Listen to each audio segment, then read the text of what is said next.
get to those in a moment. What we're going to start with is muscle energy technique.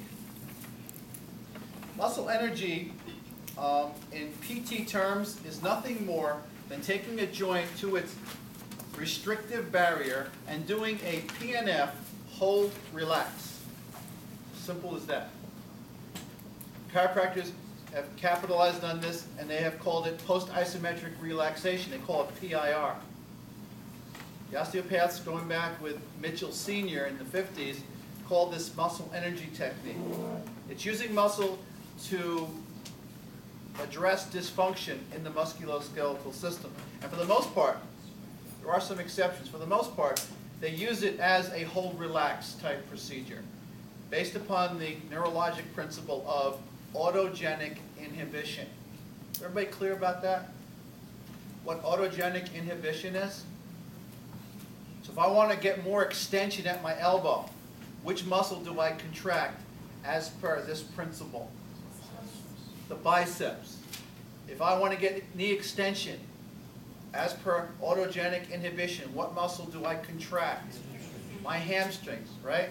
So we contract the muscle, and then it goes into a refractory state for several seconds, and the tone is reduced, and we can move into new mobility, into new range, because the muscle has less tone. It offers less resistance. So that's what we're going to do. Basically, we have to set the person up, though, against the restrictive barrier. So let's assume that the facet joint between C5 and C6 does not close on the right. We'll start with that. We made the diagnosis. C5, 6, FRS. It won't close on the left, so it's FRS what? Right. Okay? So if I ask you to correct an FRS right at C5, 6, you immediately think FOS. Okay? FRS, opposite. So I'm going to stand on the patient's left side. The dysfunction is such that the joint is open. It's open on the left and can't close. Everybody with me? So I'm going to stand on the correct side. If you want to memorize a few little things to get you started, the side that I'm on is the side that I hold the top of the head with. So if I'm on his left side, I'm going to put my left hand on the top. My right hand is going to palpate the facets between C5 and C6.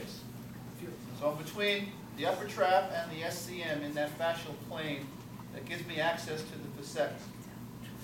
I then rotate. That's how I localize. That's how I arrive at the correct joint.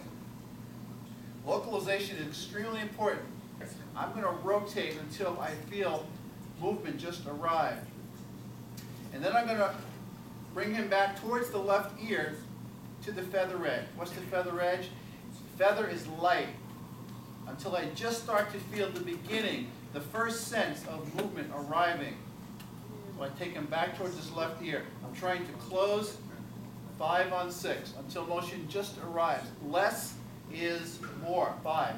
Close. Light. Now I'm going to ask him for a contraction that's going to go the opposite. It's always opposite. So I want to take him back to the left. I'm going to ask him, don't let me move to the left ear. You attempt to move your head towards the right ear. Ready? Go. Just meet my force. Too heavy. Very light. If you're using numbers on a scale of 0 to 10, and 10 is the greatest force you can generate, it's about 4 or 5, maybe 3 or 4. It's not that much. Ready? Don't let me move you to the left. Good. 1, 2, 3, 4, 5, 6. Relax. Agreement says 3 to 5. I'll just say 7 to 10. I just picked 6 in the middle. Use one finger.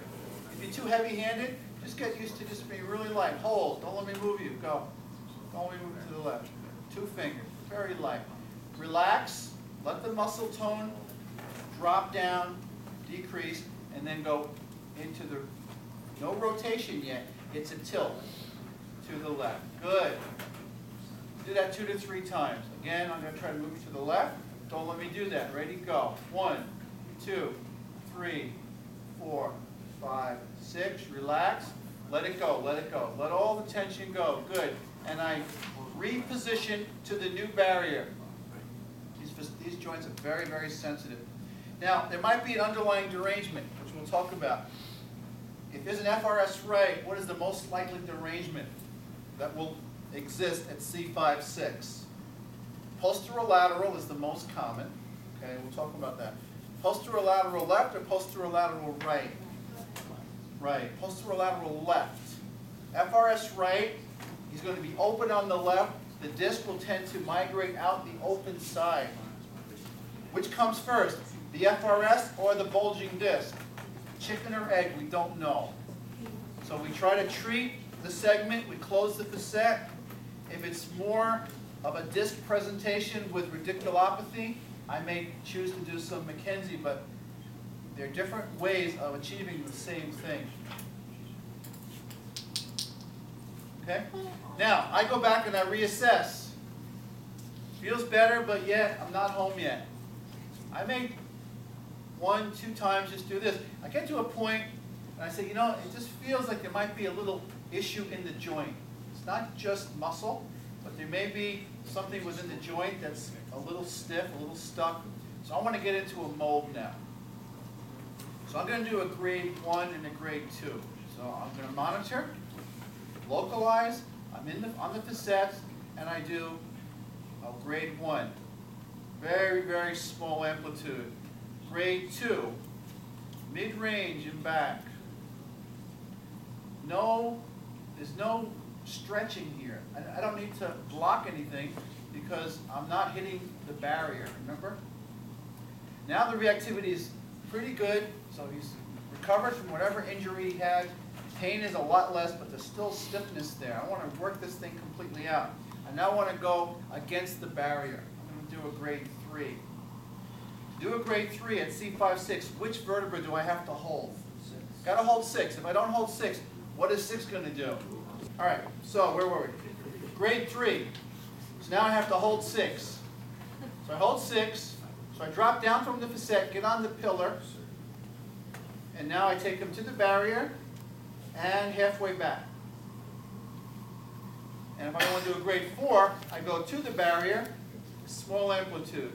So your grade 4 is your true mechanical mobilization manipulation because I'm maintaining the force against the restriction for 30 or more seconds. What's that? 4 plus, hard knock, 4 minus, gentle nudge. So the plus and minus with 3 and 4 is the force with which I hit the barrier. A little harder, plus, back off a little bit, more gentle, minus. With 1 and 2, the plus and minus has to do with amplitude. 1 plus, a little further, 1 minus, a little less, 2 plus, a little more, 2 minus, a little less. Now, suppose that was a hold 1, move 1, correct? Grade 4, I held 6, I moved 5. Suppose I want to do a roll glide. No problem. I generate a wave.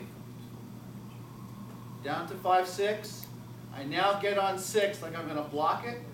But instead of blocking it, I generate a wave towards the left ear. And what do I do with my right hand? I take 6 underneath.